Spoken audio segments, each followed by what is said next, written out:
Olha, gente, em meio à crise fiscal, a mesa diretora da Câmara dos Deputados, em ato assinado pelo presidente Arthur Lira, determinou o aumento de 171% do valor de reembolso dos parlamentares em procedimentos médicos.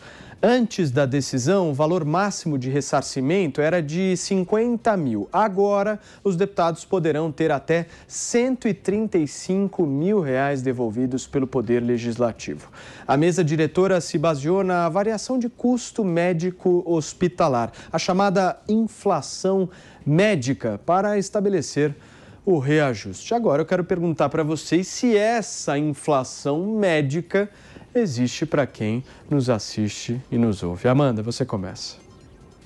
Sabe quando existe, Paulo? Quando a gente tem que pagar o convênio, o reajuste anual do convênio. E a gente vê exatamente o tamanho dessa inflação médica. Isso para quem pode pagar convênio, né? Porque a maioria dos brasileiros depende do SUS, que, aliás, está nos salvando em meio a essa pandemia. Mas os senhores excelentíssimos deputados, eles vivem no Brasil à parte, numa realidade à parte, onde você tem emendas parlamentares a rodo, mesmo com orçamento super restrito e apertado. Você pode aumentar os gastos médicos. Isso porque as nossas excelências já contam com excelente seguro médico, com bastante subsídio. Você ainda tem médicos no departamento médico dentro da Câmara dos Deputados, com máquinas modernas para realizar exames, e ainda assim eles querem reembolso, ressarcimento das despesas médicas. Como você disse, passou de 50 mil reais, que já é muito, mas agora mais que dobrou, 135 mil reais. Sabe o que eu fiz, Paulo? Eu fui dar uma olhadinha lá na página da Câmara dos Deputados para saber quanto custa para o bolso do brasileiro cada deputado. E aí eu encontrei alguns números interessantes, que é sempre bom a gente lembrar. Olha, o salário deles é de R$ 33.763. Ainda assim, cada deputado tem direito a mais R$ 111 mil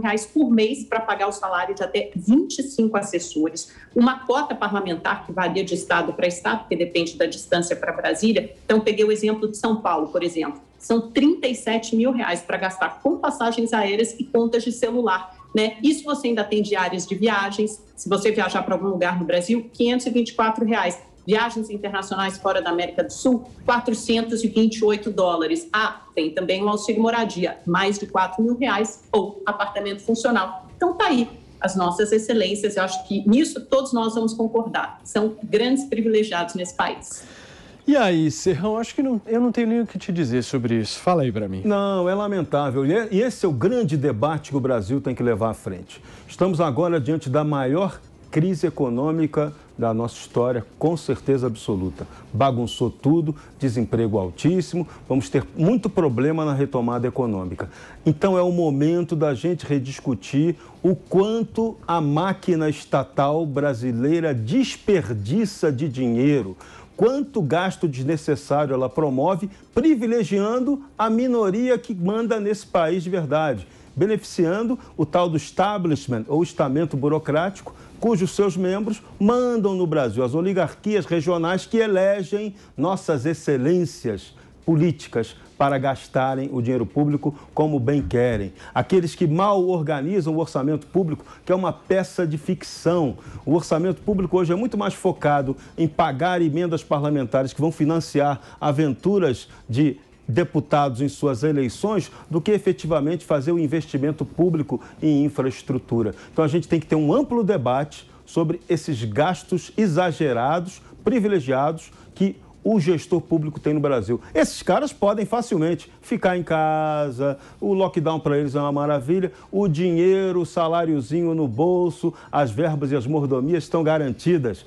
E nós que somos os trabalhadores que temos que ralar, produzir para garantir o salário no final do mês, é que pagamos a conta com elevadíssimos e cada vez mais altos impostos. Agora, meu caro Marcos Souza, muita gente diz que não, preciso renovar o meu voto, não vou votar em quem está sendo investigado pela justiça, não vou votar em quem gasta dinheiro público dessa maneira, mas tem um ponto que eu acho que é o ponto central da discussão. Dos 513 deputados federais hoje no Brasil, 27 foram eleitos pelo próprio voto. Ou seja, o sistema eleitoral brasileiro faz com que essa bola de neve nunca tenha fim, né, Mark? É isso. É uma conta complicada que até para nós jornalistas, às vezes nos pegamos pensando como é que é a conta mesmo, esse entrou, esse não entrou, o tal do quociente eleitoral, e eles fazem de propósito isso, é para ninguém entender mesmo, para eles dominarem o sistema. Olha, isso é um escárnio, isso é um tapa na cara de todo brasileiro. Em meio à crise fiscal, em meio à iniciativa privada demitindo, reduzindo o salário, em meio a todo o sacrifício que a sociedade junta faz para poder cuidar de seus doentes, para poder fazer alguma medida de restrição para tentar não espalhar o vírus e ter todos os problemas econômicos oriundos disso, eles estão em Las Vegas. Brasília é uma Las Vegas. Essa gente não tem noção alguma da realidade, são alienígenas. Como alguém tem a cara de pau, isso é a cara de pau. O Lira defendendo isso.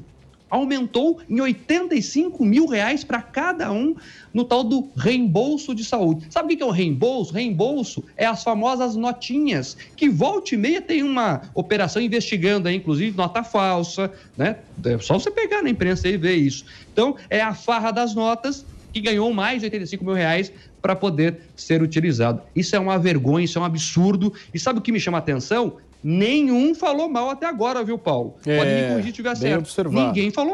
Ninguém falou mal. Todos estão felizes e bem quietinhos. E, inclusive, alguns deles que defendem o SUS, né, que falam que o SUS é a salvação das pessoas, que sem o SUS nada funciona, e eu até concordo com isso, é verdade. Agora, veja, por que eles não usam o SUS? Por que os deputados não usam o SUS? Que eles são, inclusive, responsáveis por destinar dinheiro, por fiscalizar. Por que eles não usam o SUS? Essa é a grande pergunta. Nessa hora, todo mundo se cala, né, Serrão? Sim, e o mais engraçado é o seguinte, né? Nesse 1º de abril, o percentual do reajuste, 1,71%. 1,71 é deboche com a nossa cara, não é? Fala sério, fala sério. Essa foi bem observada. Amanda Klein, querida, vai lá.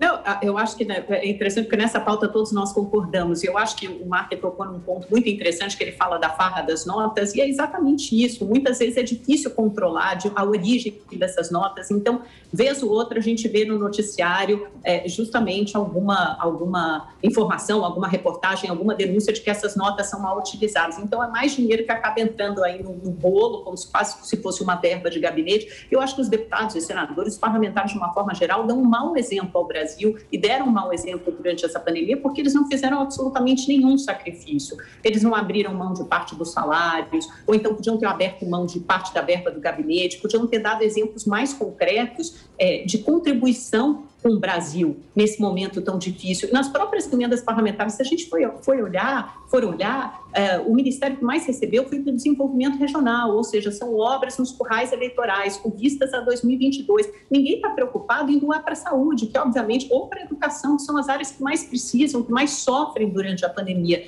Então, é um péssimo exemplo, é muito difícil. E é por isso que a gente tem essa crise de representatividade. De fato, é muito difícil para o Brasil olhar para o Congresso e se sentir representado quando vê uma notícia dessas. Nessa história, meus amigos, não tem esquerda ou direita. Tem farra. A verdade é essa, farra do dinheiro público que existe no Brasil.